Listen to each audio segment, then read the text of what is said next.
लोकें की मानू एदा मंदा लगदा ते मिगी इने रियासी दे प्हाड़ें दा। बोनिया दरख्ते दी छां ते माऊ दी गोदी जनेहा सेही किश होंदा। लोकें की मानू एदा मंदा लगदा ते मिगी इने सफेदे ते दयारें दा। गुनीगारी दी थार बड़ी गै रोग हारी, पानी इत्थे दा बड़ा गै चमत्कारी। नौ देवियें मां दी लौकिक लीला, पिंडी स्वरूप जाई जुमा बैठी। पानी च बाबे दा डेरा, खुले दी रखा करदा ओ बाबा धनसर। नजारा इस थारू दा नहीं मूंह ब्याह होंदा। सुल्ले दा सैलड़ा रंग चित्त मेरे गी रमान दिंदा। खंड जी आला टपदे गे बाऊ दे फंडाके बक्ख नजारे दिंदे। किले कोल पुजदे पुजदे शिड़क अपनी नहीं सही होंदी। अपनेपन जिहा किश बक्ख गै बजोंदा। लोकें की माह्नूएं दा मंदा लगदा ते मिगी इनें शिड़कें दा।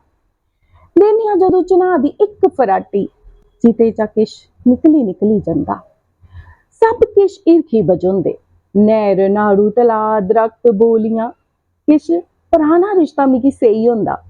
कि लोकें की माह्नूएं दा मंदा लगदा ते मिगी इनें रियासी दे प्हाड़ें दा।